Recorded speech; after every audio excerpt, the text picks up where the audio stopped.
Today on Voice of the Valleys, we look at the case of a young man who trespassed on a young woman's property, and after being removed by the locals, the police say that he can't be arrested, but she can. We're going to have a look at that. We're also going to have a look at the remarks made by a Conservative police commissioner who said that it's the fault of the public for not dealing with shoplifters. We're going to have a look at the difference in attitudes we should have when people of foreign cultures and foreign places come over here and do disgusting crimes versus when it's one of our own. And finally, more footage recently emerged of the COVID-19 scamdemic that was conveniently hidden from a lot of us at the time. All that and more today on Voice of the Valleys. Why, hello there, ladies and gentlemen. Welcome back to Voice of the Valleys. Yet again with your host, friendly neighbourhood, far-right thug. Always satirical, except for when he's not, Mr. George Crespo. Hope we're all doing well. Hope we're all having a fantastic morning, afternoon, evening, night, wherever you are. Can only apologise at the moment, ladies and gentlemen, for the not having an episode out yesterday. Just got away from me yesterday. Things just got away from me yesterday. And I'm in a bit of a rush today, so going to get through as many of these as quickly as we can now, wasting no time. And I realise in the intro, there's a few things we're going to be talking about today that are headline stories recently that we really do need to talk about that I forgot to mention, not least of which is the recent surprising but also not surprising decision that the Labour councillor Ricky Jones, after calling for the deaths of his political opponents, was found not guilty of encouraging violent disorder after he called for protesters' throats to be cut. We'll get into that towards the end of the show, ladies and gentlemen. But starting off today, one thing that's been getting a lot of media attention recently is this furore around a young migrant male that has illegally entered, and I believe after this, so a couple of things have transpired with this story as well in the aftermath, said that at the time, police said that they couldn't arrest the man, but they actually arrested the young lady, who I believe is the tenant of this place we're going to be talking about now, for various reasons. They couldn't arrest the man in question. But since then, I believe due to reoffending, because with trespass in the UK it's a little bit weird. You can have criminal trespass, but you can also just have civil trespass, and they're dealt with a little bit differently. He has, I believe, since at least been like temporarily arrested or detained for entering other people's residences again without permission. That's as far as I know. I'm not 100% sure on that, but that's as far as I know. So what actually happened then? So we have a young man, as I said, from the local migrant hotel, and I believe this is outside or near Canary Wharf, I believe this is, and walks into a young lady's residence, I believe it's her apartment or whatever, without permission, due to the door being open. And then luckily he doesn't do anything, leaves and walks away. But the locals apprehended him and called the police, and there's a furore at the moment because at the time, police said they can't do anything. They can't arrest him because either he didn't steal anything or there's no suspicion that there was another crime that was going to take place, like burglary or something like this, which I don't think it really holds a lot of water with another story we're going to be talking about a little bit later in this episode, where the thing that's getting a lot of attention at the moment is the sting operation that was done in Surrey, where 18 men got arrested for non-crime incidents. Our daring undercover police officers who went undercover as quote-unquote sexy joggers, causing the non-crime arrest of 18 men for the disgusting crime against humanity known as catcalling and complimenting. But this is the video from the time, ladies and gentlemen, so apologies, the audio is not particularly great, but this is the police at the time turning up to the residence, and locals filming the incident not being particularly happy, but here's what they had to say about it. Guys are quite unhappy about Yeah, 100%. but we have no allegations for arrest at all. Okay? I understand that's something you want to eat, but there's only so much you can do, and obviously the main person and she does press charges. She does want to press charges. She just. What's their alleged offence? So was it like trespassing?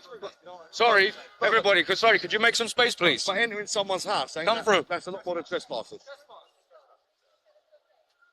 So if I went into someone's house, you'd do me for burglary. There's a suspicion of burglary, yes. Sorry, buddy. Trying to make Well, you're both right. Lady who opened the house. Go past. The thing that's not happening is happening. Yeah, I know. They're going to release him. It started. Okay. So that's a little bit about the incident. The guy you can see in the background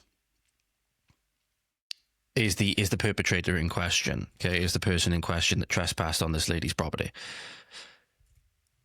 Now, again, they said, for those of you who struggle to hear it, they said there's no suspicion of an offence being committed. There's nothing that we can arrest him for, is the idea. And the guy actually asks, if I'd done this, you'd be arresting me on suspicion of burglary. And they literally said, well, only if it was a suspicion of burglary, right? Now, in my mind, the way that I think about this, at least, is that if you're trespassing in this way, usually there's only a few things that spring to mind as to why you'd be doing this. If you're walking into somebody's home or residence, like an apartment or something like that, typically you're going to be looking for one of two things. Either you're going in there because you think there's something valuable in there that you want, like an object or something like that. You're looking to steal something. That would be burglary, obviously. Or you're looking to go in there and potentially have more nefarious intentions in mind. If there's somebody in there, potentially looking to do some other kind of heinous crime to satisfy whatever evil, satanic impulse is driving you at that time, right? You can guess what I'm referring to. So either, in my mind, you're looking to go in there. If you're doing it in this way, seemingly, if you're just going in there and standing in there for no reason and then just walking away, like you're trying to incite fear into someone.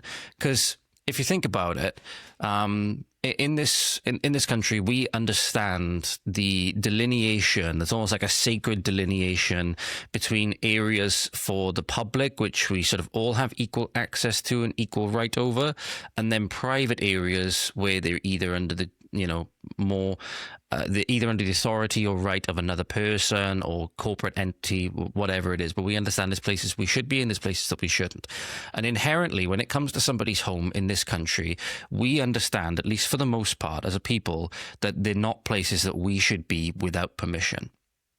Right? Even if they are friends, even if they're our family, they're not places that we should be without permission. So take this example, right? If you again, this is kind of like a separate example, but you'll illustrate the point that I mean, where our attitudes differ from a lot of people around the world, at least the way I see it. If you end up, say, your car breaks down in a community, in a town, in a place where you're not familiar with anybody, you happen to be driving home, you've had a long commute home, you got to drive through several towns on your way to work or whatever. Maybe you work like an hour away or something like that, and your car happens to break down midway through, and you pull over in this town and you look for somebody to help you, right? Now you see that somebody has an open door, because in this, I'll read you the statement from the Met Police later. The person, the man in question, went in through an open door. There wasn't a breaking and entering per se, because the door was open. But we would understand, or at least for the most part, I think we would understand that the delineation between where we are, say, either on the pavement outside this person's home or in the hallway outside this person's apartment, maybe, that threshold of the door represents somewhere we have to have permission to be versus somewhere that we don't. And we should take that very seriously. And we do take that very seriously. So what might you do?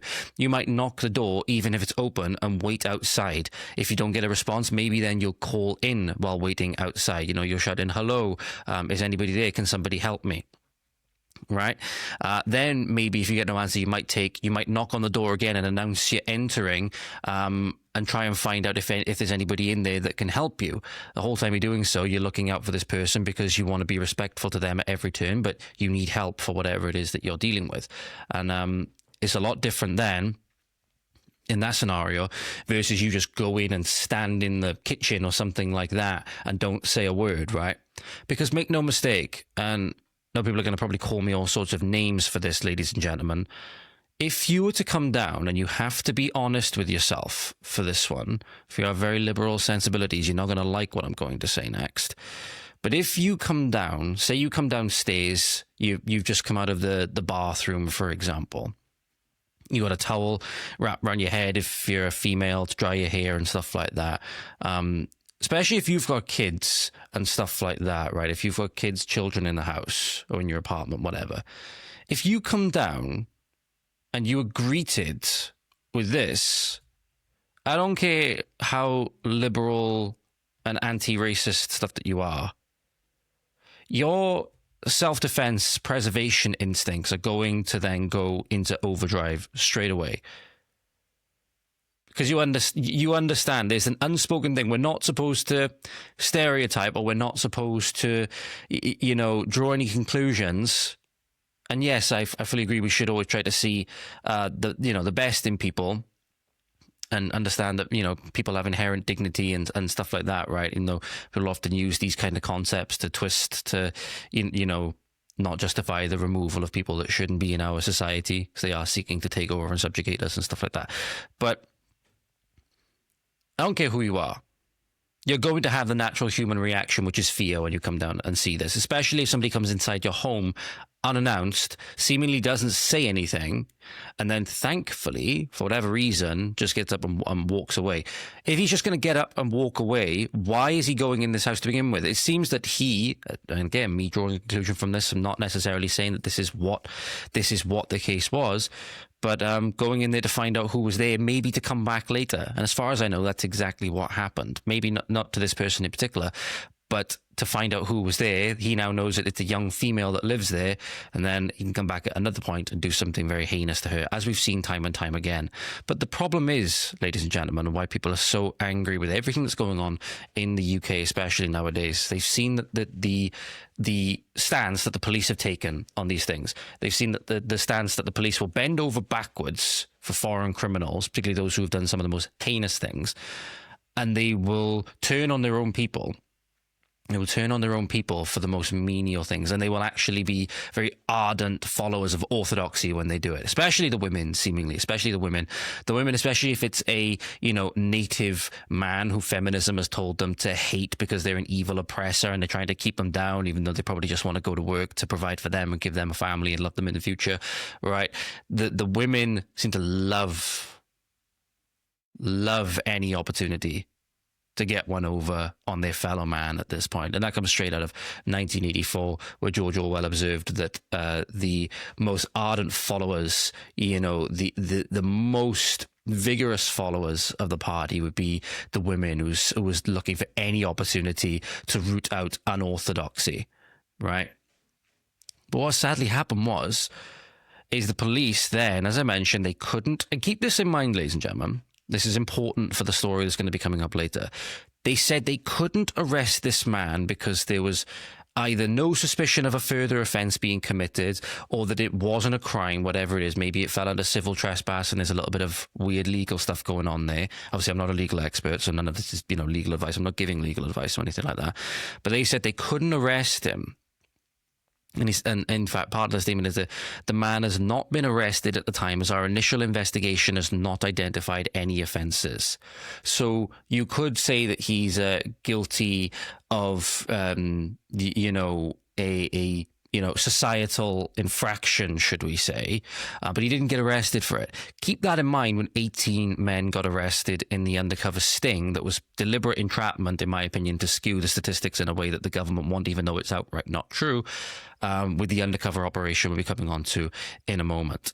But this is the footage now, ladies and gentlemen, of the woman, allegedly, the residence, either owner or the occupier of this residence, being arrested for seemingly, it's not just this, but for having a residence trespassed into. But there is more to this, as we'll get on to in a moment.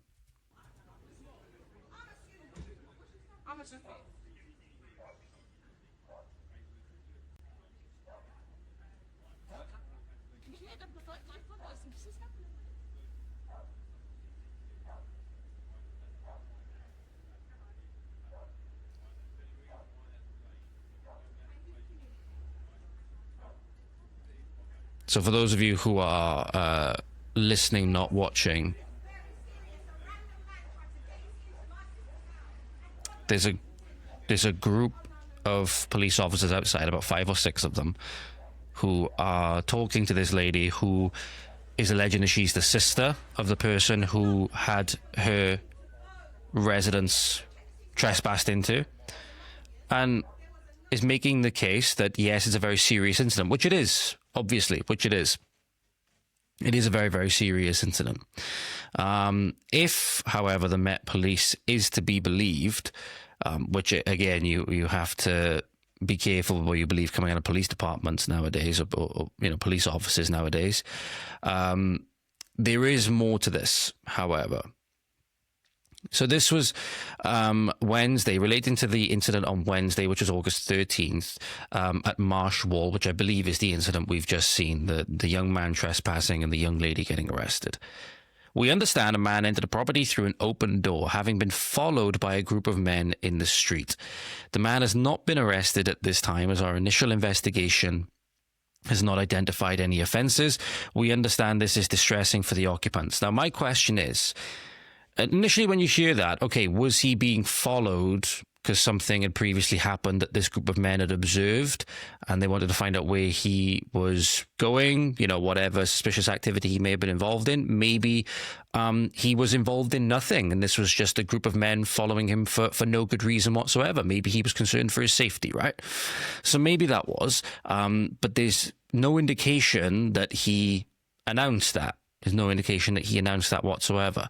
Why would he not? If that was the case, right? Why would he not? And then the question would be, how good is the English of this person, which, if more video footage, which we've seen from people sneaking into these hotels, is to be believed, may not be the best, because a lot of these people are coming from places where they don't even need to learn the language, and they'll go straight into enclaves with their fellow people that they don't even need to learn the language, right? So maybe he can't communicate with it, but that's not necessarily justification. That's just more of a point, again, of saying that these people coming here are not going to be able to assimilate, or are not going to make the effort to assimilate. So why are we housing them in the first place? Not to mention this is sovereign land with its own native peoples, and it's for them. It's for them at the end of the day. We're rapidly losing it due to our liberal sensibilities. In a separate incident following this, a 22-year-old woman was arrested on suspicion of common assault against a security guard. Okay, maybe she was getting angry at the fact that, nobody came to help her with regards to this man that was in her residence. Possession of an offensive weapon, a fray, possession of Class B drugs, and an assault on an emergency worker. So I think it's safe to say that she might not have handled this situation the best, and if she was assaulting these people, then yes, of course, she does deserve to get arrested in this instance if she was assaulting these people. Again, how much can you trust coming out of the police nowadays? Again, it makes you think, if the police were good at handling these things, maybe we wouldn't have things like this happening.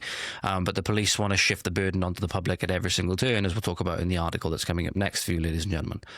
A Section 35 dispersal order was put in the vicinity of the area, and a 28-year-old man and a 57-year-old woman were arrested for breaching the order. It's a complex set of events, and we are working hard to investigate and understand what happened, reviewing officers' body-worn video and other video footage. So again, things like this happen, and it's no surprise then when public trust in the police falls more and more and more.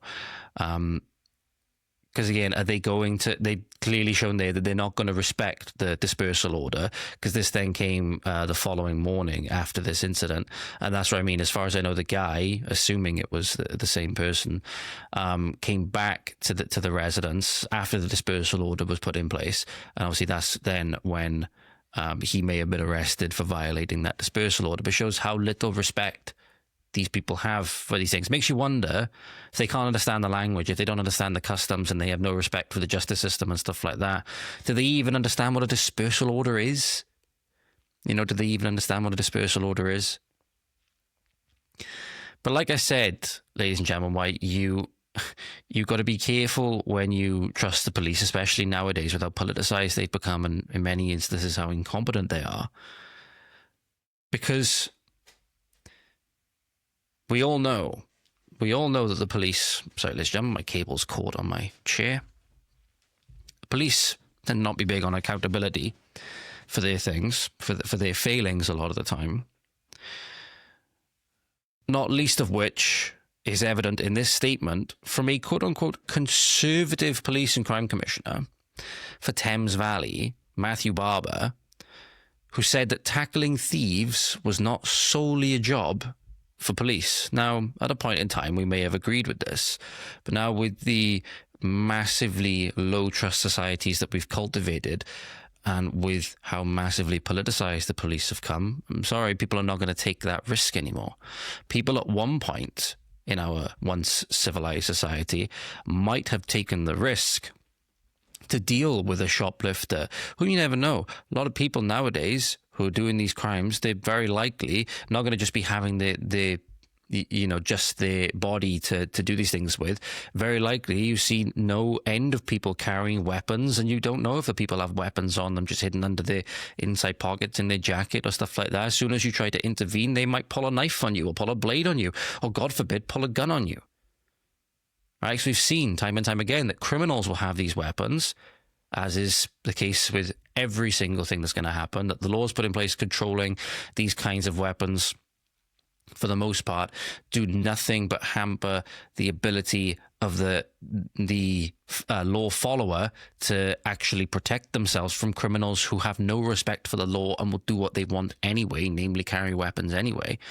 But people aren't going to take the risk anymore when not only are they at massive risk to their safety, that the police have shown time and time again that odds are if it doesn't fit the leftist narrative of, say, anti-racism or whatever it is, then the person who intervenes is going to be treated the same way that Daniel Penny was. God forbid they intervene in the way that Daniel Penny did and do an unequivocal public good in dealing with Jordan Neely. I believe that's who it was, Jordan Neely, who was posing a massive threat and danger to the rest of the people on the New York subway, because he put him in a chokehold and subdued him, and in neglect that Jordan Neely received at the hands of the police and paramedics afterwards, who police was caught on camera saying that yes, he has a pulse, but then nothing was given to him and he ended up dying, and they tried to say that Daniel Penny murdered him.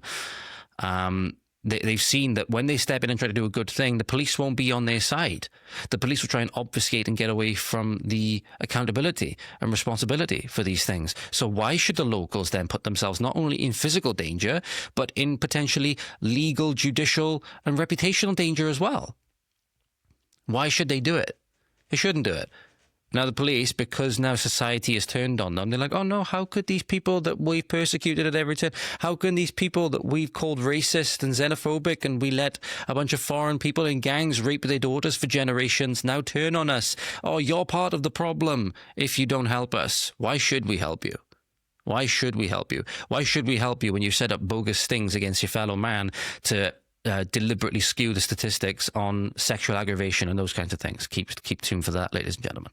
So this is what Matty Barber said. He said, if you're not even going to challenge people, you're not going to try and stop them, people just get away with it. That's not just about policing. That's a bigger problem with society. People who don't do anything, you're part of the problem. Also a bigger problem with society is the importation of people that will do these in disproportionately greater numbers because they don't care.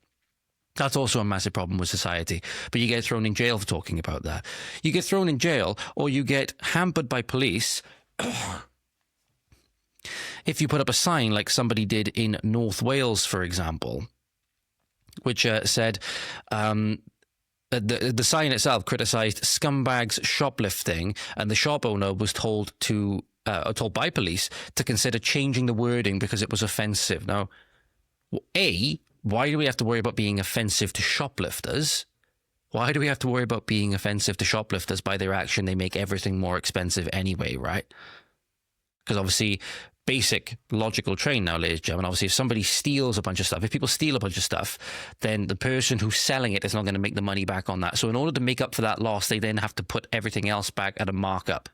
Not only that, then they have to put diversity barriers and diversity cabinets in place. And then in order to get even things like toothpaste and alcohol and whatever else, you need to get them to come over and open up the cabinet, right?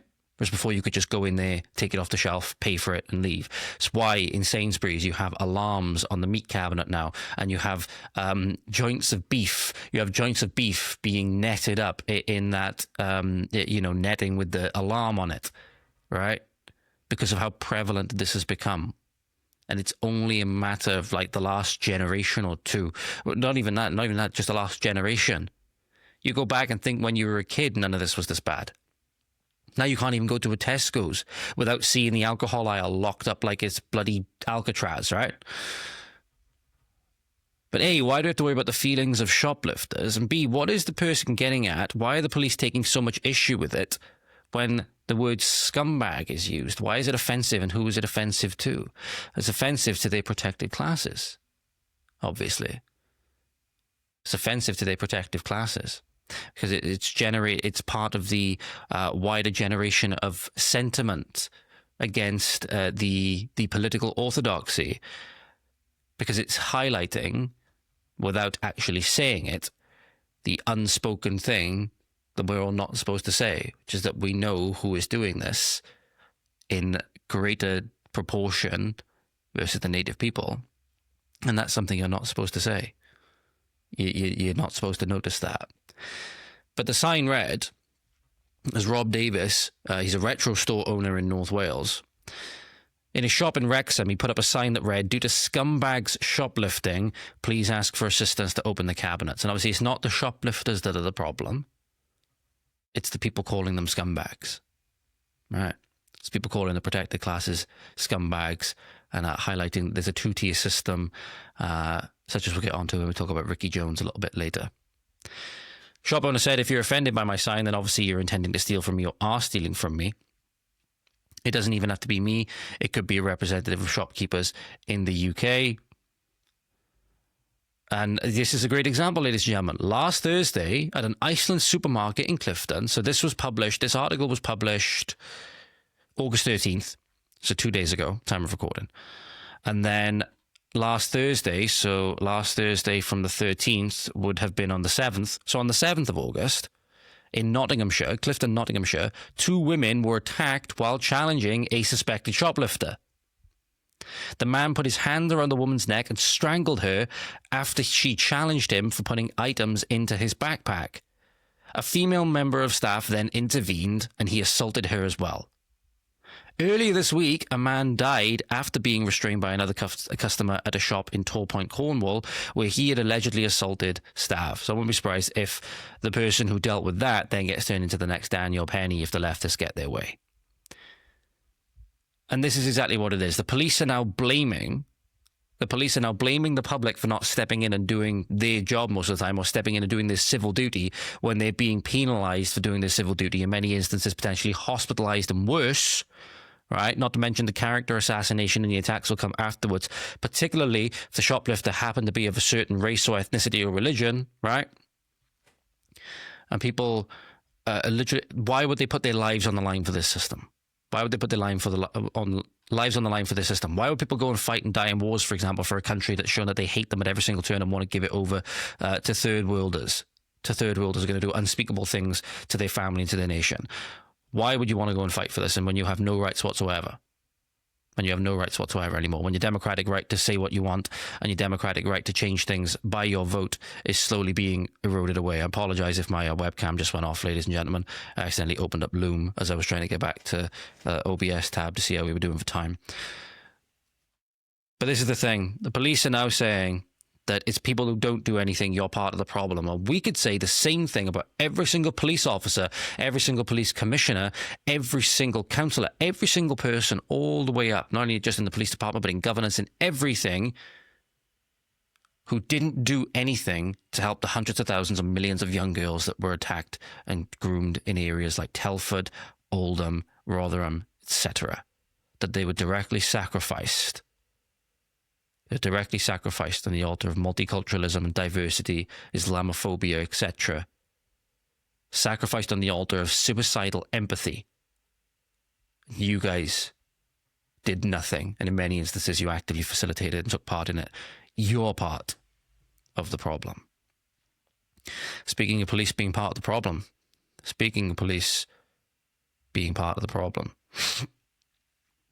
we have the moment that Brass Eye, which I'm not familiar with Brass Eye myself, but the person who posted this has titled it, "The Moment That Brass Eye Became Real Life." As far as I know, Brass Eye is like a satirical show that was on British TV a good while ago. We now have, ladies and gentlemen, as I said before, undercover operations with our daring Surrey police. And remember when I said that females, in particular, women in particular, are some of the most ardent followers of the political orthodoxy, the religion of leftism? This is a great example of that, where we got all this stuff going on that I've just mentioned before, and all the stuff that we've talked about on episodes past, time and time again, all the child rape and all of the rape, rape reported every hour and all of this stuff, and people lying about everything at every turn, all of this stuff going on, right? That what the police actually need to do, not tackle shoplifters, not tackle the epidemic of all of the crimes going on at the moment. No, the police need to divert their taxpayer funds, the funds that they're getting from the taxpayer, and their time and effort, not towards the serious crimes, no, to tackling non-crimes. So the police are now spending all of this. This was a month-long sting. This was a month-long sting that resulted in 18 arrests, mind you, 18 arrests for non-crimes. For non-crimes. So what this is, you had 2 female runners that were undercover police officers that were jogging in these areas, presumably very safe areas, very, very safe areas. You don't see them running past like migrant hotels and stuff like that, right? You see them running through what seem to be standard middle class neighborhoods, right? And they're being followed, they're being covered by their police units, who the moment anybody does anything, maybe even just says anything to them, which can be construed as a catcall or a compliment. If a car happens to beep his horn going past, even though it might not be towards them whatsoever, it will be classed as, I suppose, what would you class it as? Sexually aggravated harassment or whatever. And like SEAL Team 6, right, the police would swoop in, pull the car over or pull the people over, and give them a good little finger wagging in the face and actually arrest them in many instances. And people are making the easy observation to see that this is just directly designed to entrap white men in particular to skew the stats with regards to sexual crimes in more of the establishment's favour. They're trying to cook the books however they can, and they're doing so by outright admitting that they're arresting people for non-crimes, that this stuff is not a crime, and the police say as much. Now remember that they're saying they're arresting people for non-crimes, but they couldn't arrest the guy that trespassed on somebody's property earlier on in this episode because he hadn't committed any crimes. So when it's convenient for the establishment, they can arrest people for catcalling, right? For catcalling, complimenting women, right? Which you can make the argument that it's kind of sleazy and it shouldn't be done, right? Then can you make the argument that there's harm done or anything like that? Now, if you're being followed by somebody, if somebody's following you or is driving their car next to you and won't leave you alone, okay, that's the thing. You have a harassment claim there. You have a harassment. But that's what things are going to do. If somebody just, drives past and looks past you at the window, looks out their window at you as they drive past, what's the harm that's really done? What's the harm that's really done? But no, people need an excuse to be offended about anything, an excuse to be a victim about anything, even though nothing's really happened. But also, the main thing they wanted was to cook the books with regards to the sex crime stats, because it's not looking good. It's not looking good with all the reports coming out that you cannot even go a week. You cannot even go a week without hearing, for example, about a channel migrant rape incident, and stuff like that. But here's the footage from LBC, ladies and gentlemen, of these very daring, very courageous, undercover, sexy jogger police officers. These women aren't friends out for a run. They're actually undercover police officers taking to the streets in Surrey as part of a new operation trying to stop people catcalling and harassing female runners. We get honked at, the staring, the hanging out of the window just to look at us, and it's so prevalent. And police teams are ready to intervene the moment the officers are beeped at, followed or shouted at, pulling people over. Those kind of behaviours may not be criminal offences in themselves, but they still need to be addressed. And of course, the people that are likely to commit those kind of behaviours, they may then go on to commit more serious offences or more serious behaviours. So they're outright saying, as I said before, and apologies if I look a little bit thin at the moment, ladies and gentlemen, I was just drinking my coffee and I accidentally spilt it all over my face because there was more left in the mug than I thought. So, fair to say that was quite embarrassing. But anyway, things that go on behind the video when you guys can't see. So as I said, mentioned here, the guy literally says when they're pulling over, following them or shouted at, It makes you think, what could they be shouting at them for as well? They're not making any reasons to why they're being honked at, why they're being shouted at, or anything like that. There was a case, for example, one of them forgot to check the road and a car wanted to pull into the junction, and then they honked because they were quite angry, right? So it could be all of these things, right? But it says here, those kinds of behaviours may not be criminal offences in themselves, but they need to be addressed. So here's the thing. This is attitude policing now. This is not policing criminals. This is attitude policing. But yet, as you mentioned before, ladies and gentlemen, as we mentioned a little while ago, go back to the first video that we watched, said we cannot arrest him because he didn't steal anything or there was no suspicion of a further crime was to be committed. But in this instance, it's fine to arrest 18 men on the same grounds. On the same grounds.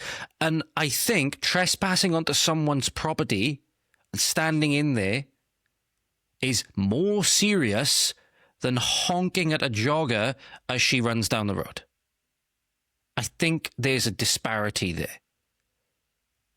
And I think we can agree on that. But this is what your police is using their resources to do, their taxpayer resources to do. It's disgusting. It's absolutely disgusting. And you have, you have no end of children being abducted and attacked, usually by foreigners, but not always by foreigners, as we'll get into it in a little bit when we talk about the attitudes of some people towards this incident, and how we have to view it when it's some of our own. I've been made aware of a really horrendous case of something which I didn't know had happened. I didn't know had happened before. Pardon me. Sorry, I'm having trouble clearing my throat at the moment, ladies and gentlemen. So that's why I got to clear my throat every now and again. A really horrendous incident that happened. But like I said, when it is convenient for the establishment because they want to try and push a narrative, they want to try and push this narrative that there's now going to be an epidemic of sex crimes among predominantly white men. But it makes you think, if an experiment that happened in New York a little while ago, New York City, is anything to go by, I'm not sure if you've seen it. Matt Walsh talked about it in his recent show. There was an experiment, quote unquote, that was run in New York City to expose this reality of I think they called it the reality of living as a woman in New York City. And it was documenting the catcalling epidemic in New York City, right? And that you had a woman, attractive woman, walking down the street, and you had all manner of different men saying things, to her. Some of them were being very creepy, admittedly following her and stuff like that, trying to get her to talk to them. And she's just walking down the street, minding her own business. Some of them were trying to get her number, all of these things. And not doubting any of that, right? Not saying necessarily anything about that.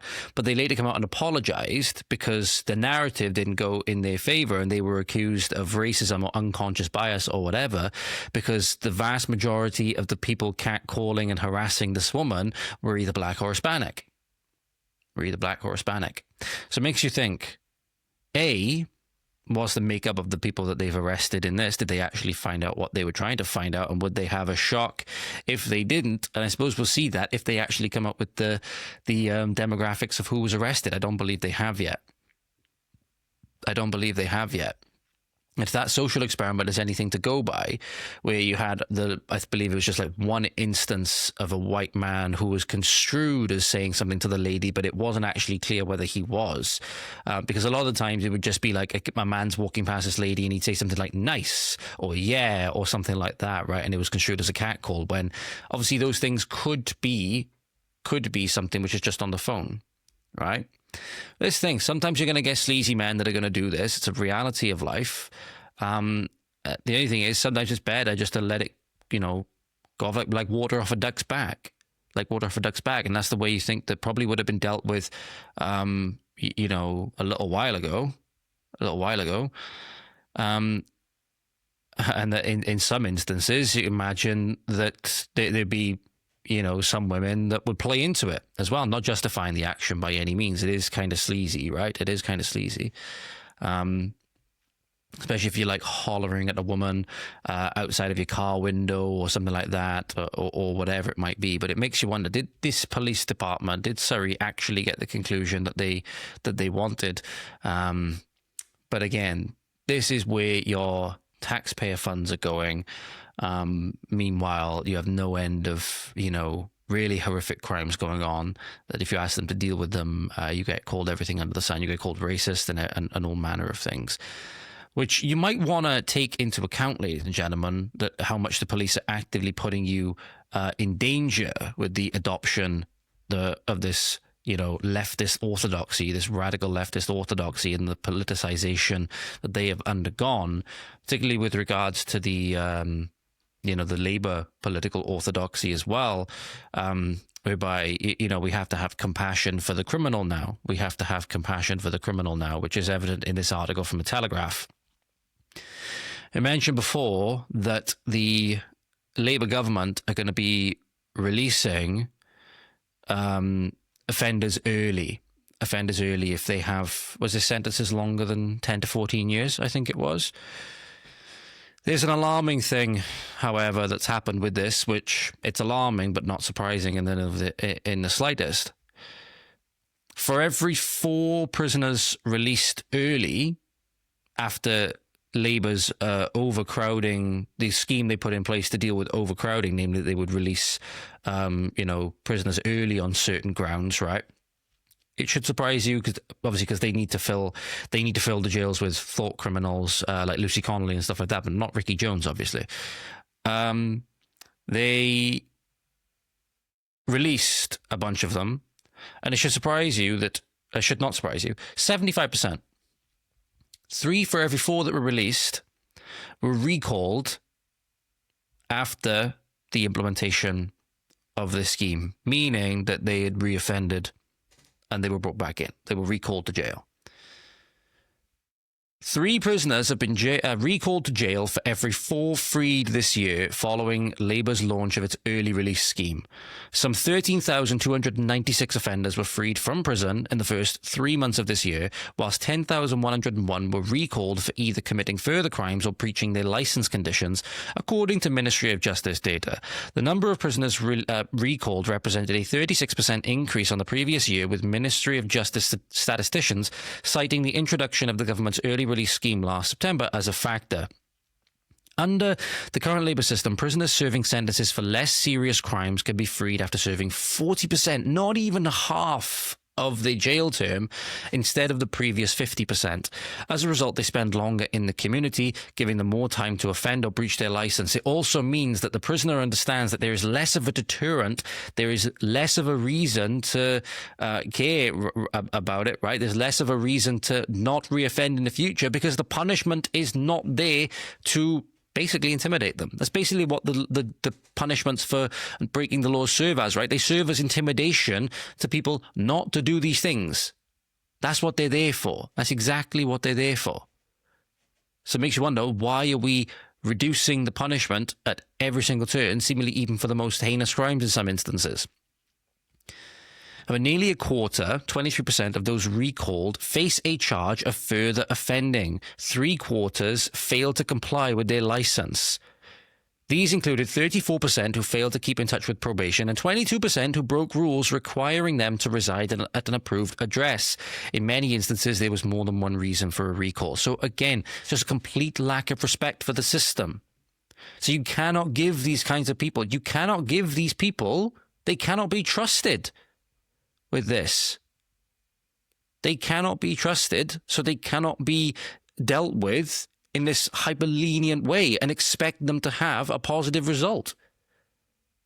Sometimes you just need to be quite harsh on people, and you need to keep them in jail, even if it, even if it means that, at least for now, they use more taxpayer money or whatever, or they made a little bit more uncomfortable.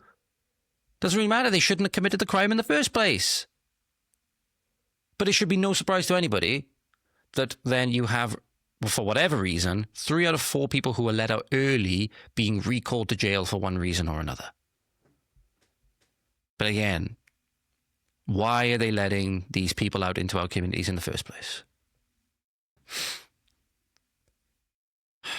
This is, what do they call it? Restorative justice, I believe is the term that they use. But always remember, ladies and gentlemen, that compassion, especially in this instance, compassion to the guilty is cruelty to the innocent. because the people in the communities that these people are being let back out to reoffend and get recalled and do all of these things, they don't deserve this. They don't deserve this. It's being inflicted on them nonetheless. Another thing we don't deserve is the invasion that's going on in the UK at the moment. The Dinghy invasion, which, as we've seen, is being directly facilitated by France. By the way, Chris Philp was over in France recently, along with Robert Jenrick, and actually documented that the French authorities were facilitating the invasion by moving the predominantly foreign males. In fact, I'll get the video up now a bit quick for you, ladies and gentlemen, because I have got it saved. I'll get the video up for you. Where Chris is showing that the vast majority of people that the French authorities are moving onto this bus to take them to the embarkation points to then go on boats to the UK are military-aged males, which I will show you now when I can find the video. So here's the video coming up on screen for you in a moment, ladies and gentlemen. Chris Philp, as I said, has been over in northern France. This is from is it Gravelines or Gravelines, however you say it. The French police have been actively facilitating illegal immigration. The officers, likely UK funded, are ushering illegal immigrants onto a public bus to take them toward the boat embarkation points. This is from northern France. This was posted 2 days ago. And as you'll see, the troubling trend is, ladies and gentlemen, as we're told, these are refugees, asylum seekers, all the rest of it. Troubling trend is that the vast majority of the people who are facilitated and getting onto these buses by the French authorities are indeed military-aged men. So what we can see here is a large group of illegal migrants being shepherded onto a public bus. French police, as you can see, are present and are heading towards embarkation points where illegal crossings of the channel will happen very shortly. These people are going to probably be at a hotel somewhere near you soon. This is a symptom of the complete inactivity by French law enforcement, and it's a symptom of the Labour government's total loss of border control. It's happening right now, right behind me. So what we can... So there you go. But apologies about that if anything happened, ladies and gentlemen. All I know at the moment is that my laptop completely froze. My laptop completely froze, and I believe I'm now back. You might have seen a jump cut there because my laptop froze midway through saying that. And like I was saying, my screen went completely white. The web page went completely white. So I'm not sure what happened there. Sincere apologies for that. Let me see if I can just... There we go. Let me see if I can bring this back up. Hopefully this will still work. Right, okay. I think it's back. I hope it's back. Just bear with me 2 seconds, ladies and gentlemen. As you can see... We'll just go here, for example. Let's just use this as an example. Vast majority, there's one female, I believe, hiding just down behind Chris somewhere here. Possibly another female then as well. There we go. So you can just see, I believe it's the head of a female just over the top of Chris's head here. But the vast majority of them, military-aged, very healthy, for the most part, looking males. So again, the narrative completely falls apart when you see this stuff, but we have to take it into account. We have to understand that people trying to masquerade as our allies, like France and people like that, are not actually our allies because they are actively facilitating this. Sadly, many people, particularly of a liberal bent, do not understand the ramifications of it, do not understand why these people are coming from. They're stuck in this suicidally empathetic mode. But not only that, they fail to understand that just because we have criminals in this country as well, that doesn't mean we should leave the door open to criminals coming from everywhere else in the world and leave the door open to the third world and people that have nothing in common with us whatsoever. So...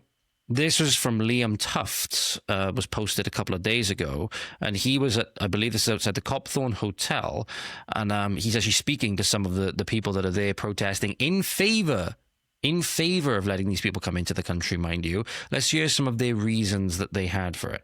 Well, I'm prepared get to stand here amongst all of you, and how do I know none of you are rapists and murderers? Well, we've all got a national insurance number. We've all got a track background. We can all get DBS checked. What checks have they had that give you so much confidence to want them in your village? They all get entered into the country and registered. Yeah, do you think criminals should be sent to jail? Do you think criminals should be punished? Because when they land on our shores, that's a crime immediately. Should they get arrested or should they get housed? I think they should be supported to get some safety, because what drives someone to make a dangerous boat crossing? Are they not safe in Calais? So yes, then, are they not safe in Calais? But what drives somebody to commit a dangerous boat crossing? That's the fact in this instance they know they're going to get benefits, and they know they're going to be able to do exactly what the hell they bloody want.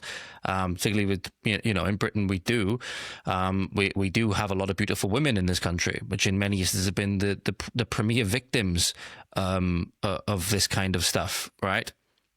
Not least of which, I'm not conflating the two terms there to make myself sound like a creep. The other main victim of the kinds of things that have happened as a result of mass immigration, both illegal and legal, has been children. They've been the primary victims of stuff like this. So a lot of people, they're coming from cultures that have nothing in common with our own, and in many instances despise us. A lot of these people, they despise us. Right? And they're doing so for not good reasons, but at the very least, they're doing so because France is already safe, not for a native French person, but France is already safe. So then what makes them need to come to Britain?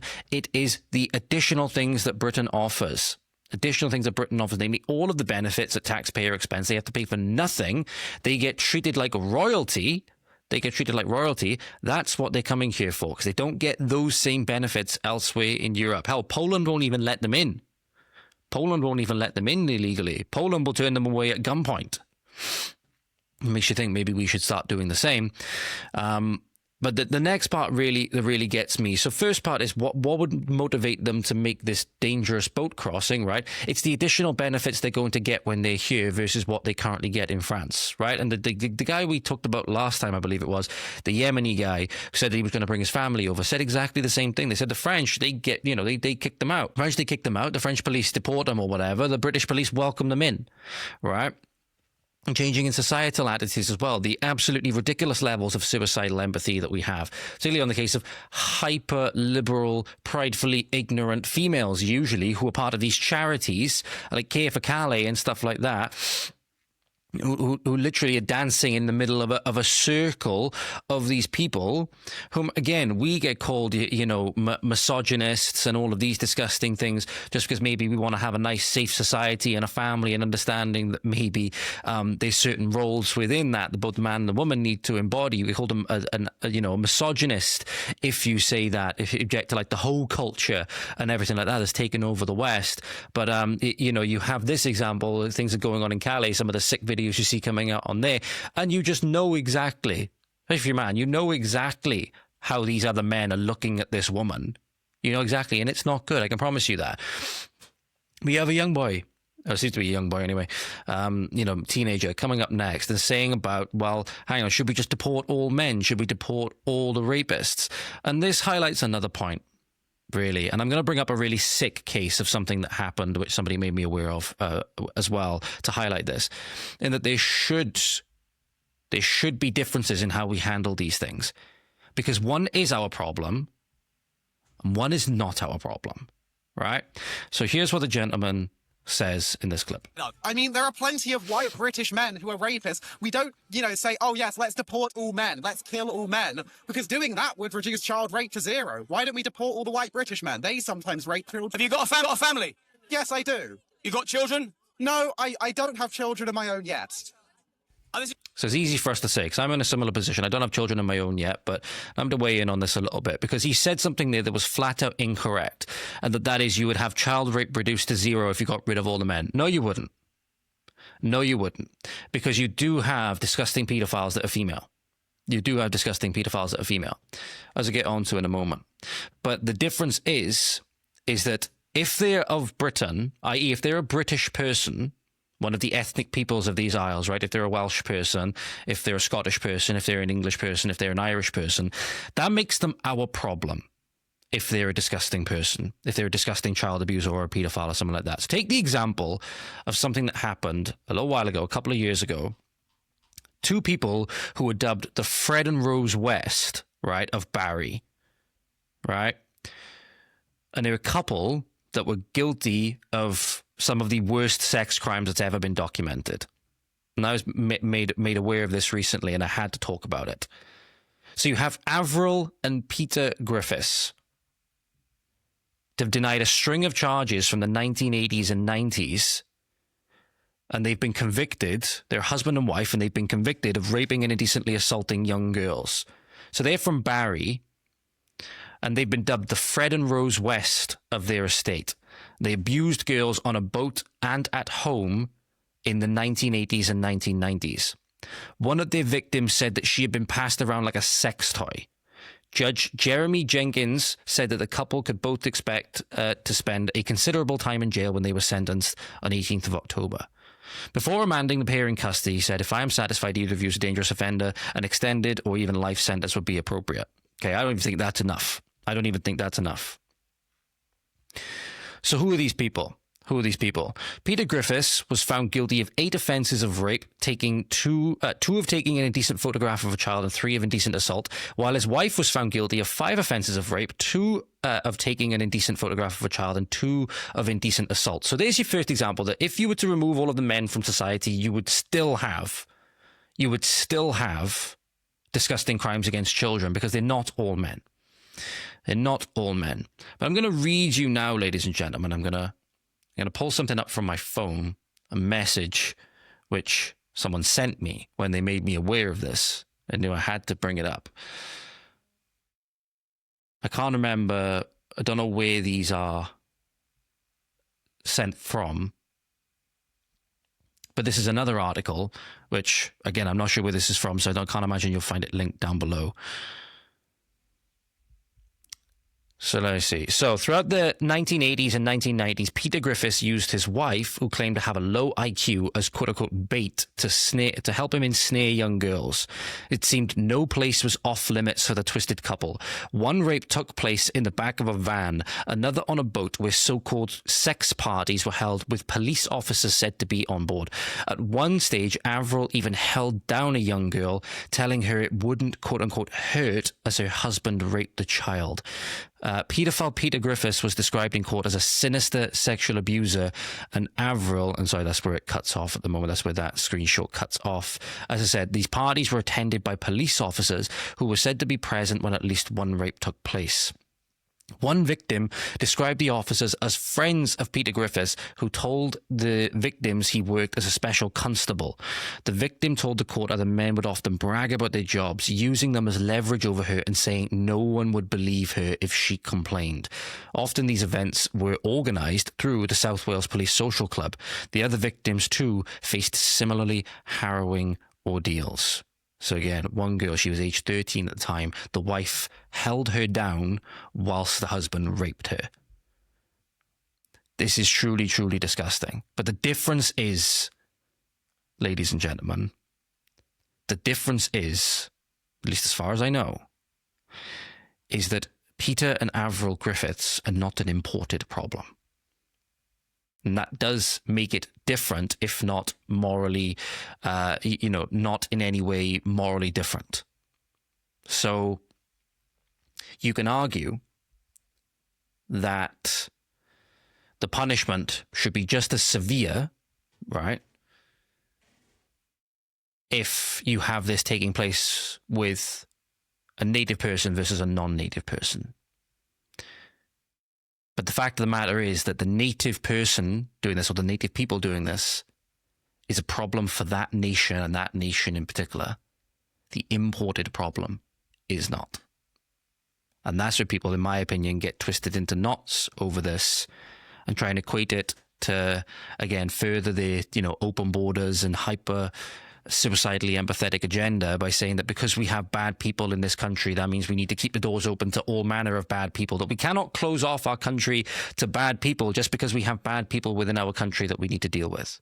Fact of the matter is, bad people should be dealt with, and justice should always be done, no matter where they're from, but we should stop importing more of these people. We should stop importing more of these people when we have enough problems as it is. And it is different. It is different when a non-native person does it, because they are not our problem. They are not our problem because they're not of our people. We need to deal with this. We also need to deal with the people that have come over here and done it that are not of our people, but that needs to be different. They should have no right to remain here. They should have no right to remain here. And them claiming through the Human Rights Act, them claiming through the ECHR and all of these things, it needs to be done away with. But it is different. It's just as morally abhorrent, no matter who does it. But it is different if the offender is someone who is of your people and someone who is not of your people. It is different. Because obviously it would be different, and these people would be very quickly changing their tune if the roles were reversed. If it was us going elsewhere and doing these disgusting things. Hell, that's often what's allegedly been used against us as a historical argument for everything that's going on now, right? So again, they'll acknowledge it when it suits their agenda and when they're able to denigrate their fellow man and fellow country because they've been taught that and they've been indoctrinated into that. But then when it's the other side, when it's against them, or when it's, how can I phrase this? When it's a foreign problem that's been imported to the UK, all of that sensibility goes out the window because then they have to go against their liberal programming, right? It's not in any way morally different if Peter and Avril Griffiths do it as to the Pakistani Muslims that done it, right? From the same atrocities. We're talking about rape of children, right? There's other things, like, as I said, I mentioned on the last episode, where children have been killed. Children have been killed by these gangs. Allegedly, one of the girls, as I mentioned before, time and time again, and I'll continue to mention it time and time again as it comes up, Charlene Downs, who's been alleged to have been ground up into kebab meat, quite literally. Okay, that's a whole new level. That's a whole new level. We're not talking about that. But it's just as morally abhorrent when Peter and Avril Griffiths do it as to when Mohammed and Iqbal and Ahmed do it, right? But Peter and Avril Griffiths, very sadly, the scum that they are our people. And we need to deal with those. The others are not. The others are not our people. It's as simple as that. So, something important to talk about now, ladies and gentlemen, as we start to round this out. It's been broken today, 15th, that Labour councillor Ricky Jones has been found not guilty of encouraging violent disorder in a world where Lucy Connolly is still in prison at the moment for a post which she made and then took down and apologised for, in which she said, "For all I care." These bad things can happen for all I care in the aftermath of 3 young girls being murdered. That if you're of the right skin colour, in the right demographic, if you have the right victimhood characteristics, you can get away with saying whatever you want. But if you're not of the right characteristics, you'll get arrested for non-crimes. So this, mind you, ladies and gentlemen, and why people are saying that it's a two-tier Britain, which it is. Funnily enough, many of the people who are on the left now are saying, no, this is perfectly fine. When, a mother such as Lucy Connolly is rotting in prison at the moment, rather unfairly, and Ricky Jones gets to go free because his rant was captured on video. His rant was captured on video, but yet apparently, and we'll get into maybe some of the reasons why in a moment, why we do need to be concerned about something that makes us really uncomfortable.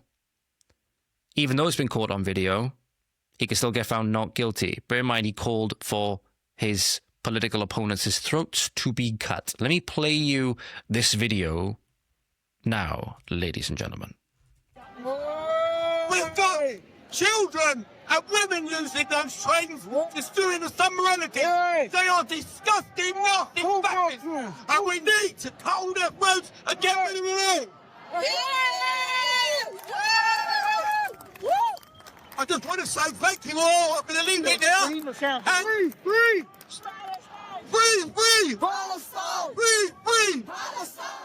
In a speech where they are calling for the deaths of their political opponents by cutting their throats and getting rid of them all, and then chanting a genocidal slogan against the state of Israel and the Jews and the Arabs that live there, there's a lady, again, next to the retard in the high-vis, who is wearing an Amnesty International high-vis. So the funny thing is that Amnesty International, one of these, peace charities and stuff like that, we have, again, another hyper-liberal boomer lady wearing the Amnesty International representation at a rally while a person is calling for the deaths of their political opponents en masse and then calling for genocide in the Middle East. You cannot write this stuff. They hurt!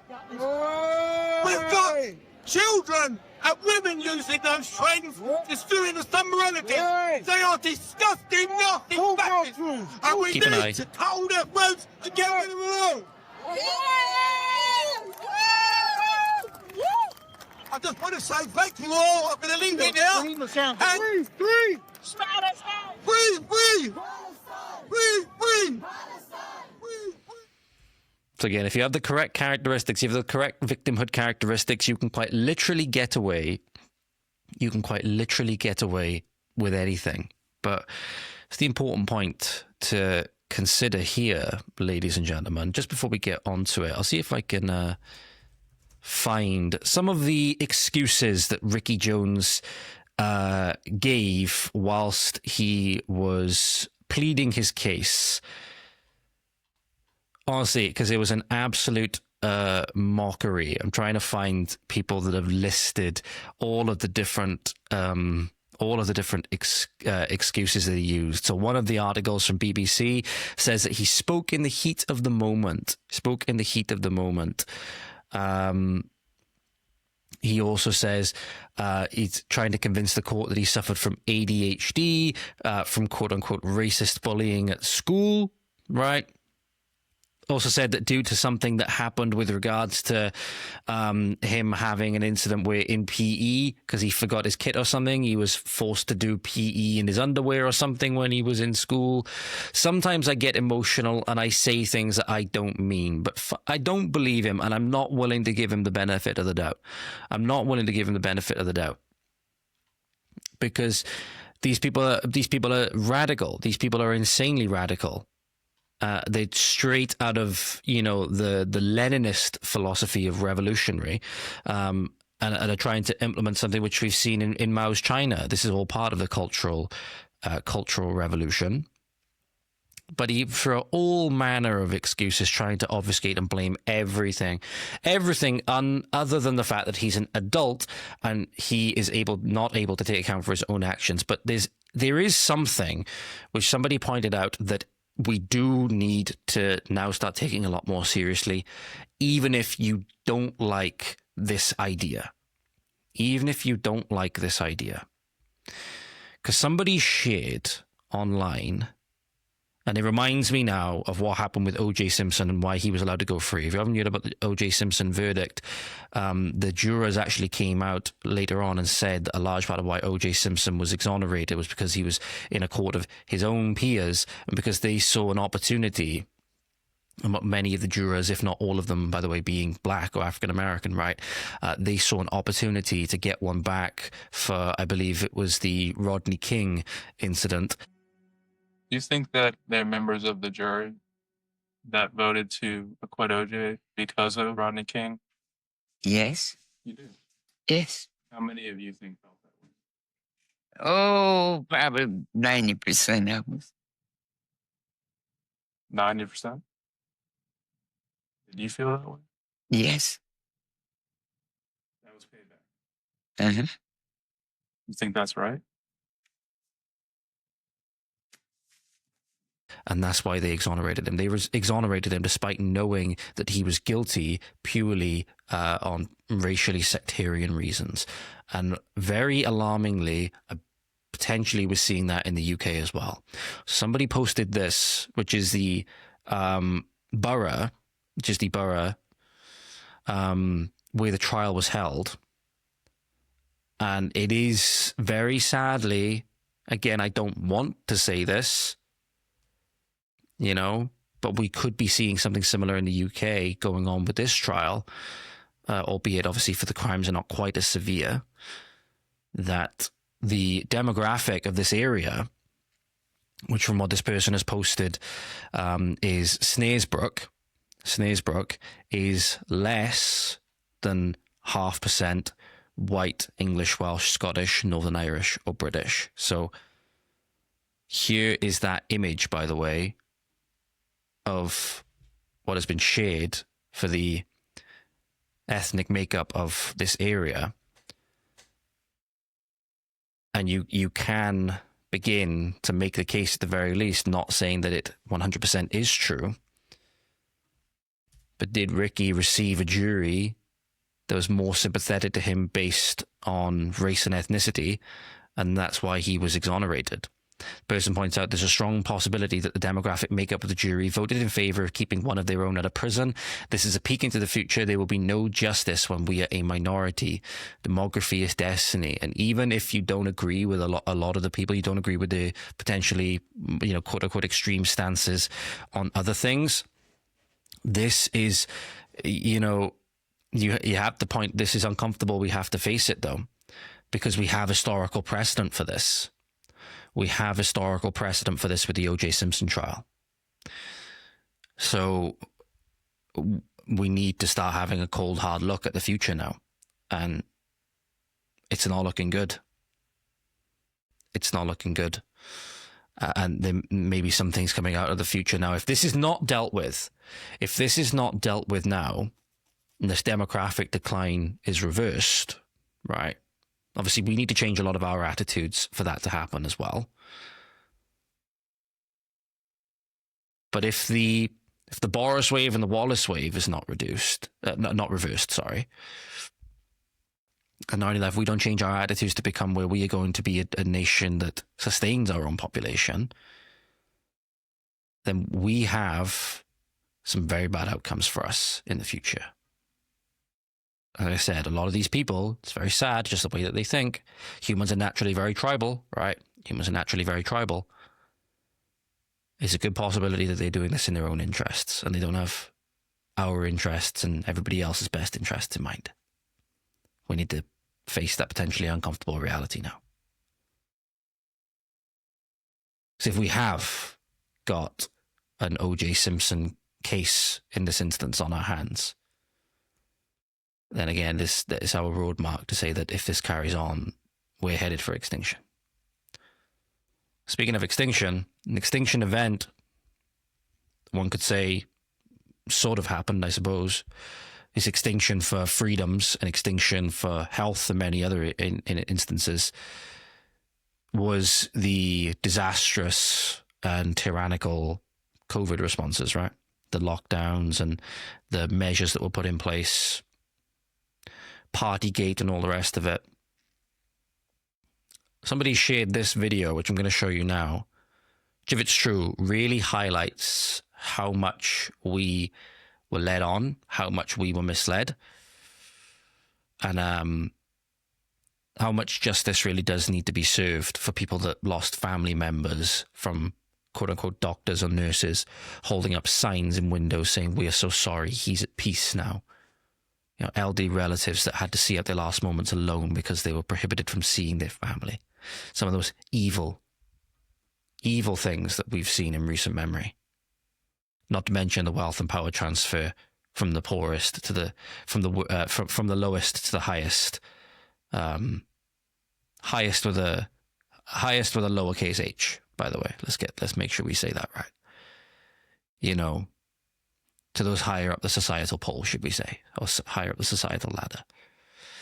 That this was footage that is allegedly, if the WhatsApp screenshot is to be believed, is from April 2020. It's from April 2020. And it shows a video. This is apparently from ICU at St. George's Hospital. I'm not sure where exactly this is from.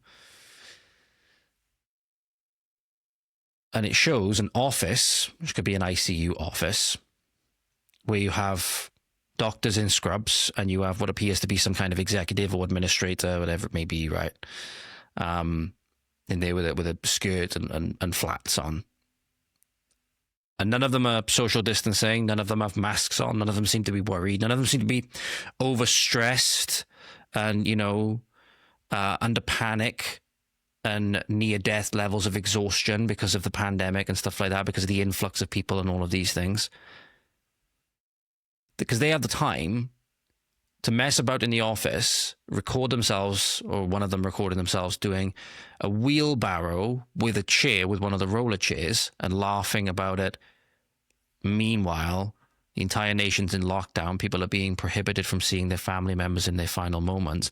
People are being injected with what is increasingly looking like it was some kind of bioweapon, not actually a preventative, medicine. There were lies that were told that it was going to stop transmission.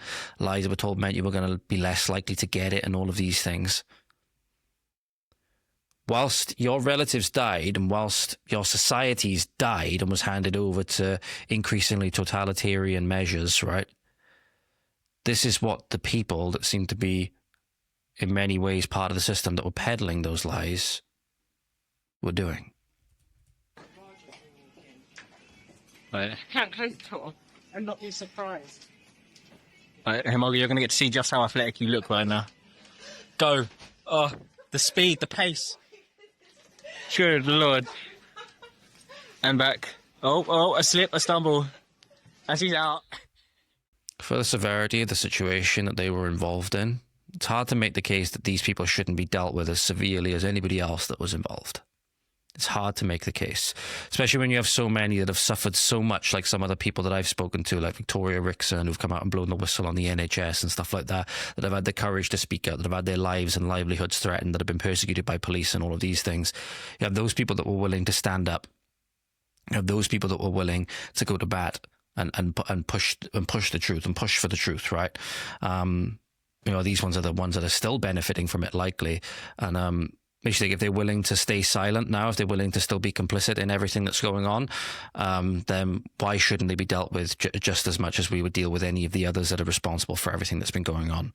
Like I said, though, the problem is that, you could say, George, well, how can we verify this? How can we verify this? Well, the person who posted this video in the comments as well actually posted the screenshot from a WhatsApp chat, which I'm not sure if it was this person that sent the message or if it was circulated on social media from somebody else. But as you can see here, this is the same room, same video, but it's from the WhatsApp chat, and the person at the bottom says, "Is that you?" referring to the person in the video, and it says here 25th of April 2020. It says on there 25th of April 2020. So again, if this is true, they knew about it at the time. They were partying whilst people's relatives were dying. They were going along with the lie that was being peddled because of it. Why shouldn't they be dealt with just as severely? Why shouldn't they be dealt with just as severely?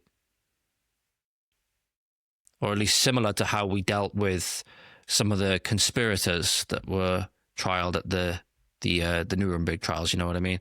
Obviously, you had the big heads of the movement, like, Adolf Eichmann wasn't at the Nuremberg trials, obviously, but all of the big named Nazis that were at the Nuremberg trials, that were the architects of things like the Final Solution and stuff like that, obviously they were the big sort of infamous superstars, if you will.